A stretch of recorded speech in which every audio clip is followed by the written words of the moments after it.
The truth is, narcissistic abuse, you become under the influence of something that you have no idea that you're under.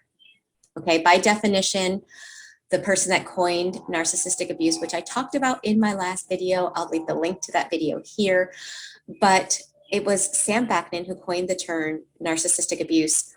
And part of the reason he did so was obviously to distinguish it from emotional abuse. And what I liked about how descriptive his definition is he says that narcissistic abuse involves brainwashing. It involves psychological invasion. Now, had I never been through narcissistic abuse, had I had no idea what that was, I would think that was a little far-fetched. I'm not going to lie. But when you've been through it, that is exactly what it is. And so today I want to talk about how narcissists regulate themselves through your nervous system. That's part of that psychological invasion. And the reason I'm talking about this is because when you don't understand what they're doing and why, you play into it. You play into their psychological dance. And you do things that are helpful to them because they need you to behave in certain ways in order for them to act as their best self, right? But those behaviors that you wind up falling into are super beneficial to the narcissist and super damaging to you. So I want to make this information known and available, first of all, so that you can understand it. When we can understand it, we can start analyzing it objectively, and we can look at where we are falling into these behaviors that are damaging.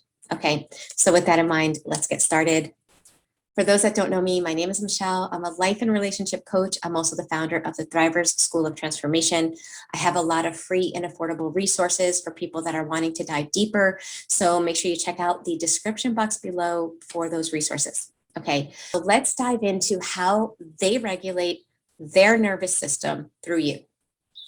So we're used to talking about victims of narcissistic abuse as people that are maybe highly sensitive, people that are very empathic, people that can detect the energy of others very easily, right? You can walk into a room and kind of know what other people are feeling, even if they're trying to hide what they're feeling. And it's very easy for you to do that. Well, narcissists do the same thing with you.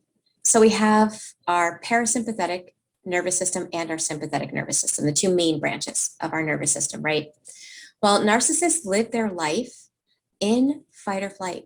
You know, they are damaged souls as well, okay? They have their unhealed wounds, and those wounds are in their shadow, right? They refuse to look at them because looking at those wounds reveals to them that they aren't perfect, which isn't a big deal, but to them it is, okay? And there's a whole nother video just talking about why that is. But for the sake of this one, I just want to help you to understand how they fluctuate between their nervous system with yours, okay?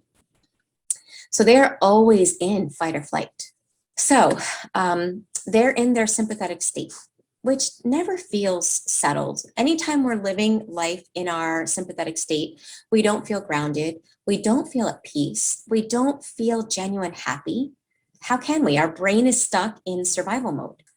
So when you are in your parasympathetic state and you're sitting there, maybe you're reading a book and you just feel so peaceful at that moment, or maybe you have a hobby that you really love. Maybe you paint, maybe you play an instrument, maybe you just love to sing, whatever it is.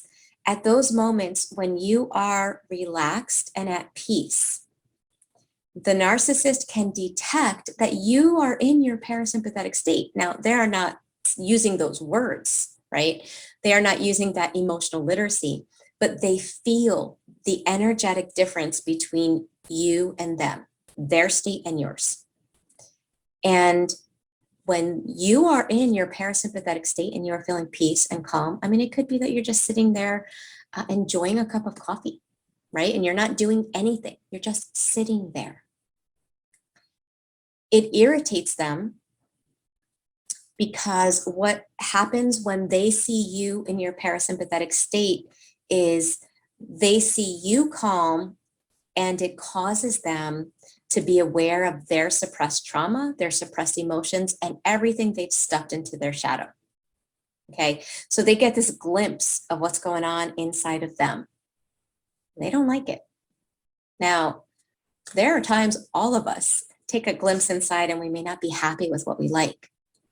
But when we do that, I mean, obviously, the best thing we can do is acknowledge what's there and do our best to be better than we were the day before, right? We have to see it, own it, and then we can change it. Well, the narcissist sees it, but rather than being willing to work on it, they see it and then they fling it at you. Okay, and the way they do that is by disrupting your parasympathetic state. And they do this in several ways. Sometimes it's very subtle and sometimes it's very overt.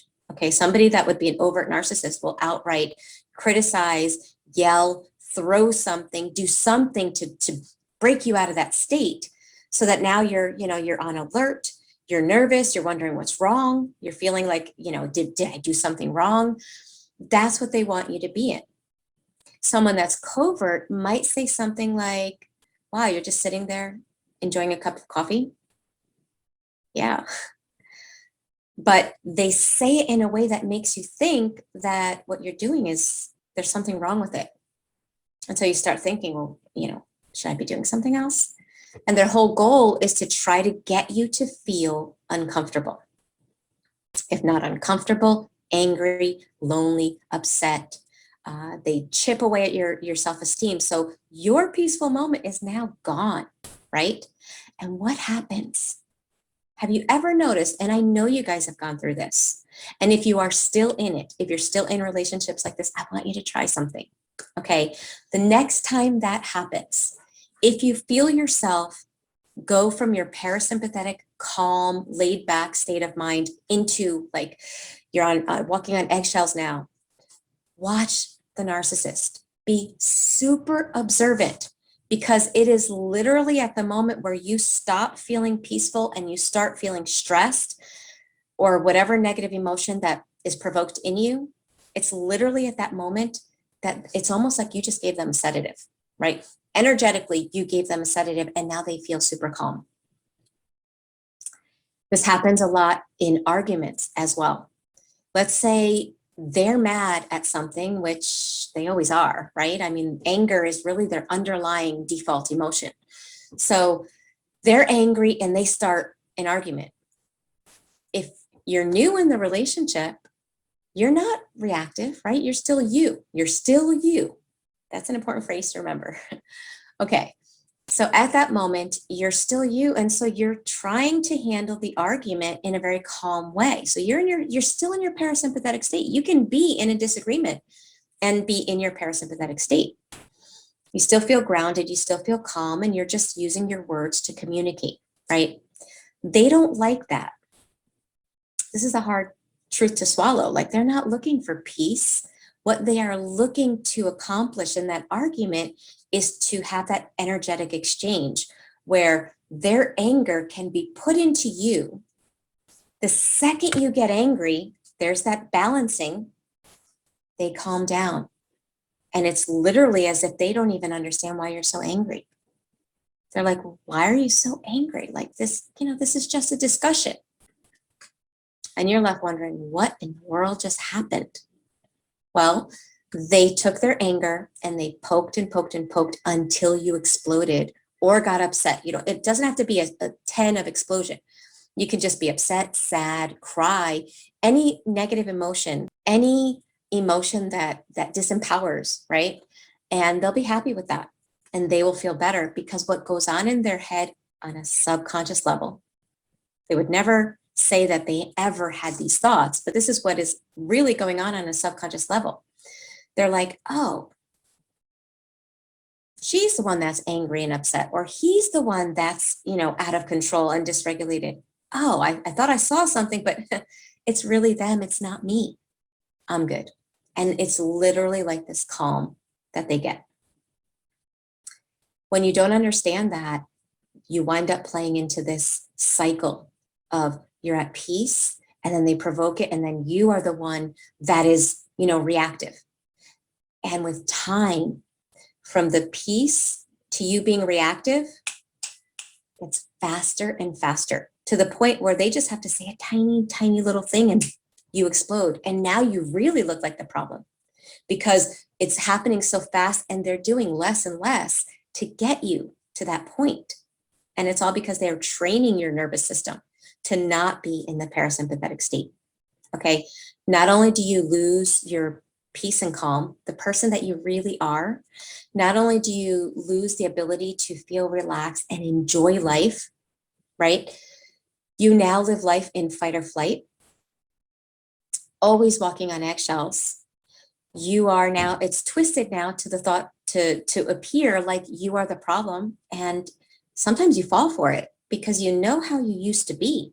You know, you used to be a calm person, and you're seeing your reactions, and they can use that to gaslight you into thinking that you are the one that needs help, not them. You are essentially feeding their narcissistic supply. You are giving them exactly what they want at the expense of your sanity and your emotional health. Okay, so now that you know this, when you acknowledge and recognize that a narcissist is using you to regulate themselves, in other words, they are constantly shoving you out of that happy, parasympathetic, calm, peaceful state so that they feel better. Knowledge is good, but wisdom is putting knowledge into practice. Okay, so when you learn that, the goal is to stop reacting. Now, here's what I think makes it hard for some people, okay? So the narcissist will provoke, and the victim now knows that they just want to provoke a negative reaction in you so that they feel better, right? So they keep it calm, and they keep it calm. And then I'll often hear in my coaching, they're like, I was able to be calm, and then I couldn't take it anymore. Okay. I think sometimes what makes it hard, obviously that's hard, that somebody's just continually poking and poking and poking. I get that. That is really hard and challenging. But on top of it, I think what really makes it hard is that sometimes we think that when we handle it the right way, by not reacting, that we will get a positive response from the narcissist.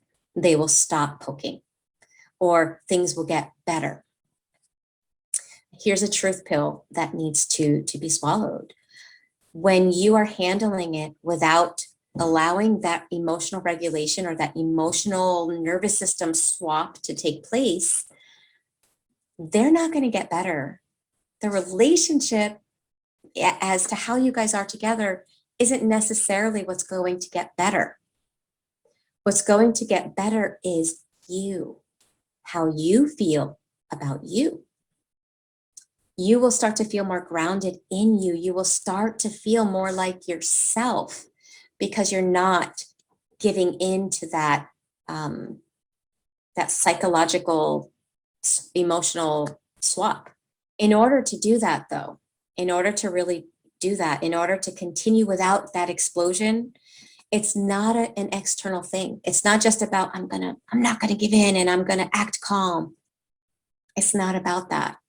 If you only address these issues on the surface level with what you're doing on the outside, eventually they will poke and poke and poke and poke until you explode.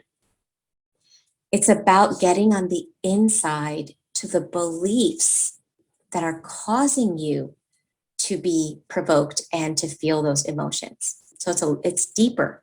You have to heal your wounds, because think about it. If I had an open wound here and somebody was physically poking me, I wouldn't be able to tolerate it. But if my arm was healed and now there's no scar, I mean, everything is healed, and the person is poking me, I'm going to get a little irritated. I'm not going to like it, but it's not going to cause that same intense reaction because the wound is healed. And it's more of an emotional irritation as opposed to like being that wound being touched and really just reopened. Okay, so you have to take the time to heal those inner wounds.